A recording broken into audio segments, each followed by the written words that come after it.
All right, let's do some money math. Okay, so in my last video, I told you guys that I was essentially trying to scale a company from 3.5 million. This was a company that we had scaled from 30K per month when we came in a couple of years ago, a few years ago. And we've scaled that company to over 3.5 million in 3 years. Now, the big push this year, we learned a lot in 2025. And honestly, for anybody who is, even if you're at like six figures, like you can take the things that I'm about to tell you, and it might be at a smaller scale, but remember that when we started this, we were where you are right now.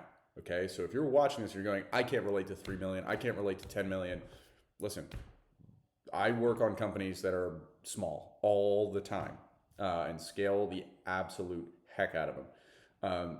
So these things are actually really, really valuable. Don't glance over them and just say, oh, well, I can't relate to this person or I can't relate to what they're doing because I'm only doing whatever, 400K a year, or I'm only doing, 60K a month. Like all of these things, if you're doing 60K a month, you can scale to two, three, four, 500. You could do a million a month. Like realistically, unless you're in some weird esoteric niche market, you could scale to a million a month. And I'm not even talking about getting to a million a month. I'm talking about getting to 10 million a year.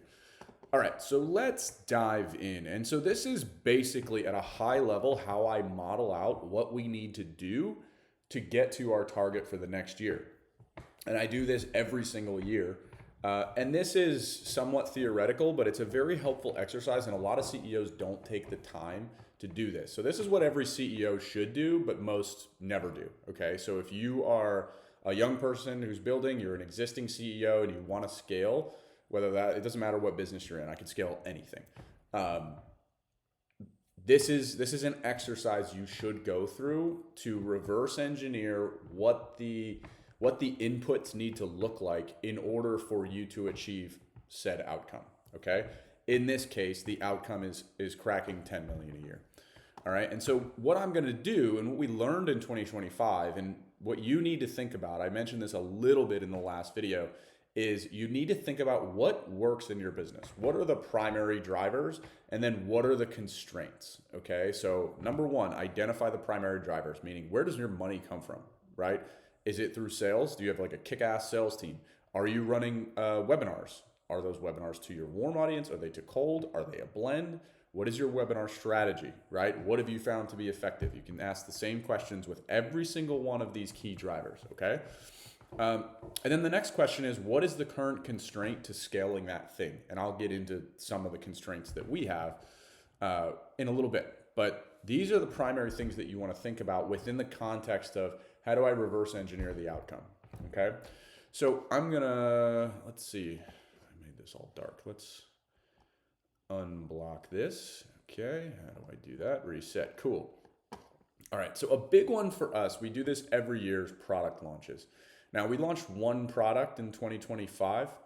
That product generated about 1.2 million that year. So most of it was front loaded at the launch, and then it sort of just like trickled in throughout the year. That actually might be a little bit more than that. I should have checked the number, but I think it's about 1.25. And what I did is we have two products slated to launch. So, and I just did the money math, right? So it's approximate price point times number of products sold per month, which, I based on historical averages from these price points, times 12. Okay. This is very rough math, but I now know roughly what I need to hit. And as I change these variables, so if we say, I think we could price this thing at $597, that's basically the same price as $497. I don't think it'll impact sales, but you can see how that changes the math, right? Or, this product we think is going to be very, very hot. I could, potentially reduce the price and then, increase the volume, right? So we can play with these assumptions. And then what that will do is my fill is webinars. And we'll talk about that in a second because I think they're the most controllable sales mechanism that you can implement. Anyway, product launches. We've got two slated. Okay, so think about your business. Think about your existing customers. We have over 30,000 customers in this business. This is historically a low ticket business. What can you sell them? What are they like clamoring for? These are the things. These items that I mentioned in here are products that these customers have been clamoring for years, and we just haven't built them yet. So what we'll do is we'll build we'll say, hey, we're building this. And we build this huge list, build up a lot of hype, a lot of excitement, a lot of energy. We develop a list. We send emails to that list. Hey, here's what's going on. Do you want to get first dibs on this product? Sign up for this list.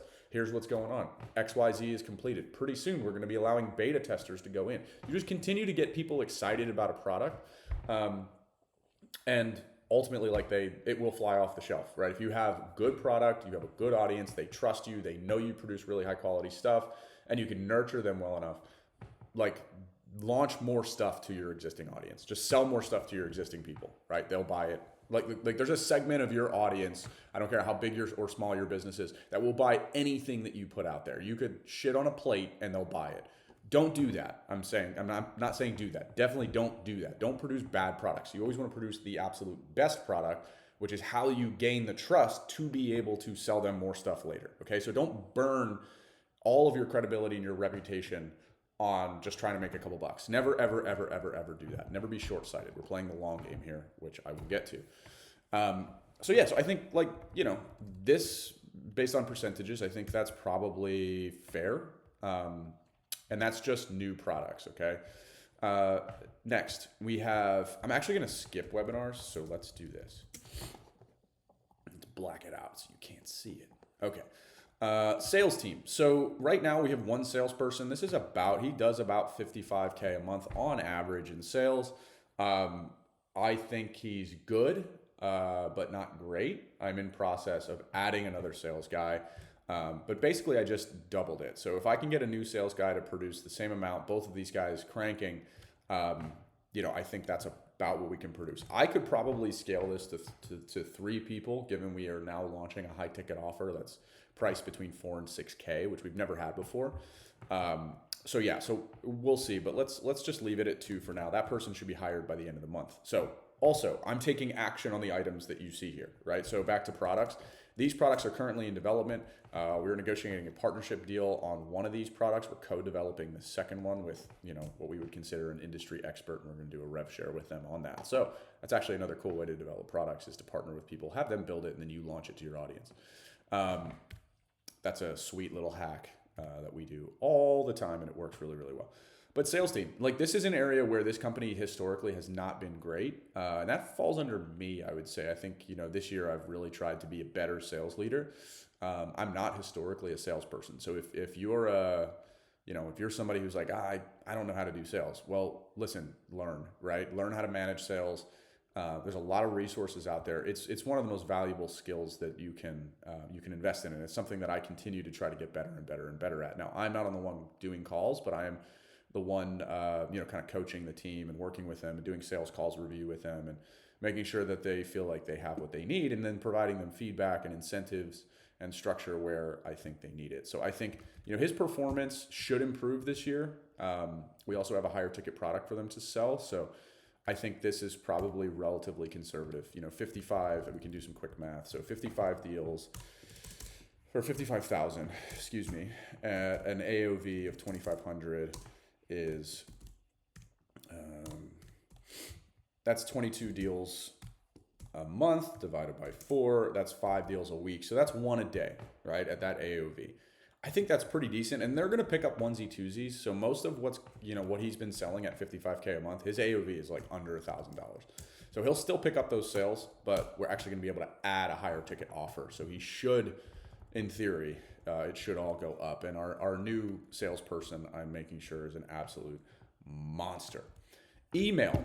This is something we did really, really well in 2025. We generate a lot of money from email, and that is just specific email promotions to our list, product-specific promotions to people who maybe they bought one thing and they didn't buy the next thing, and trying to continue to ascend our audience. Because what we learned is that 35% of our audience are repeat buyers.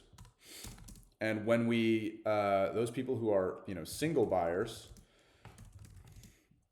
equals roughly $330 in LTV. Now, the people who are repeats have an LTV of about $1,100, right? So how do I get my existing customer base, and this is mostly done through email, but can also be done through sales, by the way. How do I get my existing customers to buy more stuff? right? And then theoretically that AOV or that LTV, excuse me, should increase this year because we're now offering a higher ticket. So all of these people who bought something, these repeat buyers, likely have something else to buy. And that, like I said, that thing is now thousands of dollars. So we should be able to get that LTV up to maybe a couple $1,000 for a select group of our audience, right?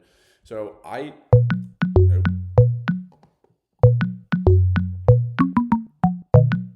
so I'm gonna have to edit this out. Or should I not edit it out? What do you guys think? That is my marketing director, and I have to actually take this call. I'm gonna send him to voicemail until I finish. So where was I? Increasing LTV. Okay, all done through email. Now, all I did here, by the way, is I just increased this by 20%. Not because I think we're going to be better at it. We will just continue to do the same, but our list is constantly increasing, right? So we are constantly building this list. I think we started the year at about 25,000, 30,000 contacts. I think we're at 60 as of 2026. So we started 2025 around 25, 30. We're now at about 60,000. Facebook group. We have a Facebook group with 17,000 people in it. Or maybe it's 19. I think it's 19K people. And we don't monetize it. That's a mistake. So I have us, adding weekly monetization. Ooh, did I spell that right? Tactics.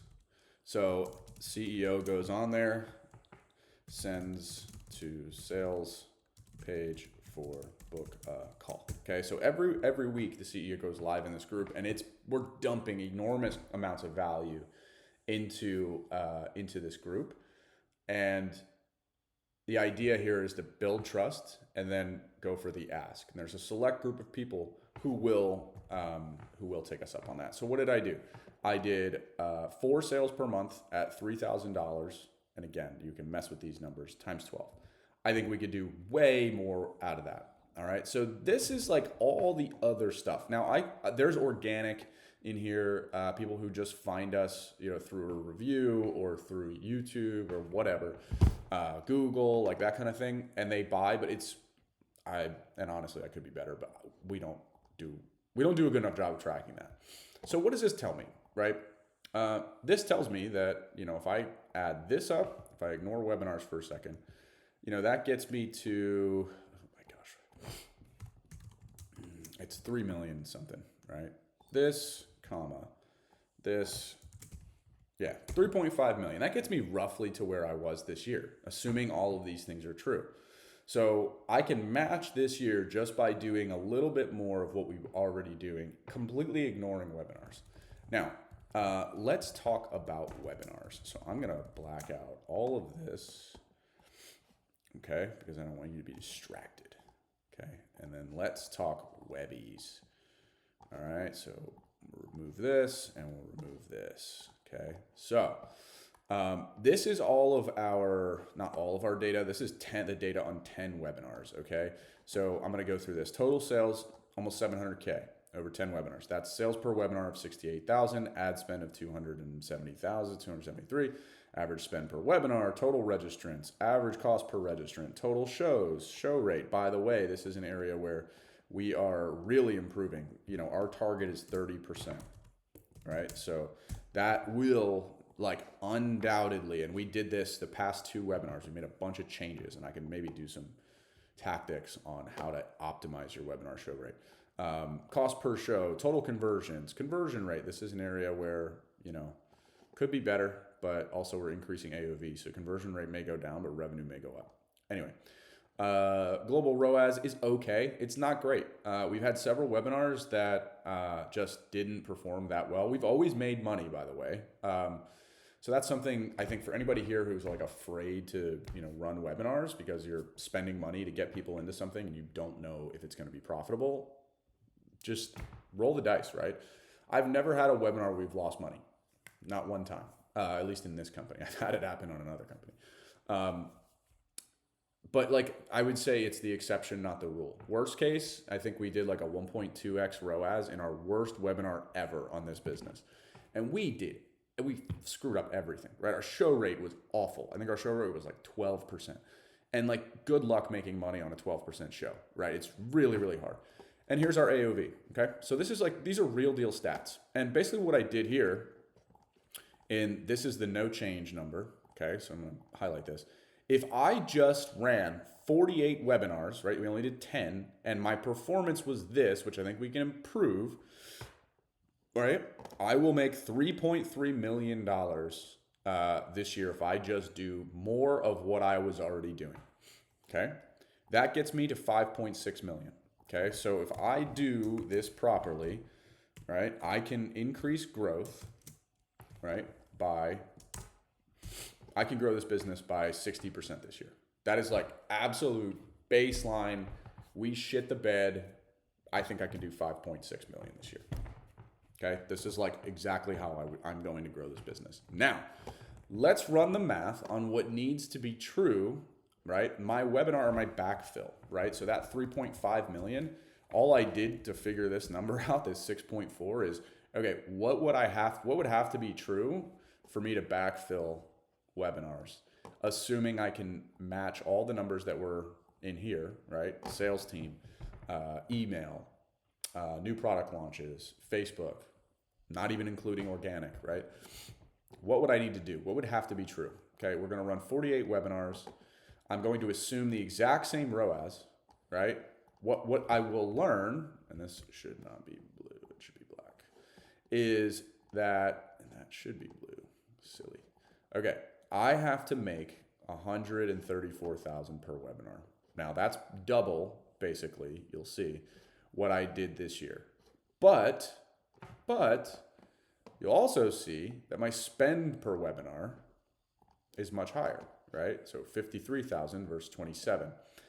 Now, and my ROAS a 2.5. We should crush that, by the way. Like I know plenty of people who are doing bi-weekly webinars, meaning twice a week. So that's whatever the math is on that, 96 webinars a year, who crush like 4x ROAS. So we've got some work to do. And I think a lot of this comes down to this metric here. It comes down to show rate. And that's keeping AOV the same. Again, we now have a high ticket product. It's keeping conversion rates the same. It's keeping pretty much everything. Oh my goodness, might go away. It's keeping pretty much everything exactly the same. Okay. Let me make him go away. Sorry, y'all. Listen, I promised you guys unfiltered, unedited stuff. This is what you get. Anyway, so this is all a backfill. And so the question becomes really, how do I make this all come true? But even I want you to think about it this way, even if I can't get to 6 million, if I just replicate and improve, and the truth is you get better at things the more you do them, right? So, this is the performance from 10, and I could pick out a handful of these. So half of these, well, we just did so many things wrong.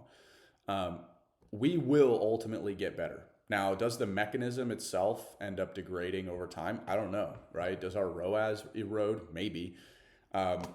We'll find out. But I know plenty of people who do far more than 10 million a year who absolutely just crank with this strategy. So that's something we're going to be doing. We're going to be really, really leaning heavily into this. So, the question I want you to ask yourself is, have you done your money math, right? Have you broken down exactly what you need to do and what revenue channels you have that drive your business to get you to where you need to be? That's a yes or no question. And if it's yes, have you figured out what your constraints are? So for each of these, I know the constraints. With product launches, it's my ability to warm people up, get them on a wait list, get them excited, and then launch the product. We will do a live launch via webinar, no question, okay? Absolutely crushes. And then we'll have follow-up email campaigns. Then what I'll do is I'm gonna relaunch each of these products at least one more time later in the year, right? And then you'll have the onesie twosie sales that come in along the way. You have the sales team who now has that product to be able to offer. Webinars, we just did a deep dive into webinars, right? Spend more money, do more webinars, we will make more money, no question. Sales team, increase capacity, right? Increase my sales team. So that's something we're already doing. I'll have a new salesperson hired by the end of February. Email, continue to do exactly what we've been doing, what we know works, but just do it with more people. Continue to build a list. And then finally, the only real thing we're adding is trying to monetize our existing Facebook group, which we have not historically done. These are the things that can get us there. Now, the constraints are whether these assumptions are all true. But like I said, I feel very confident that we can at least hit this number, which is 60% year over year growth, right? In a business that does, let's say, 35% margin, right? That's $1.9 million in profit that we should do this year. At let's just do I don't know, 5x valuation. That's a $10 million business in 3 years. So anybody who's watching this, you can absolutely do this. There is no question that you can. It's a question of if you're willing to do the things that must get done in order to hit these targets. So anyway, I hope you guys found that helpful. Let me know if there's anything I could do better, including maybe hiring an editor. Have an awesome day.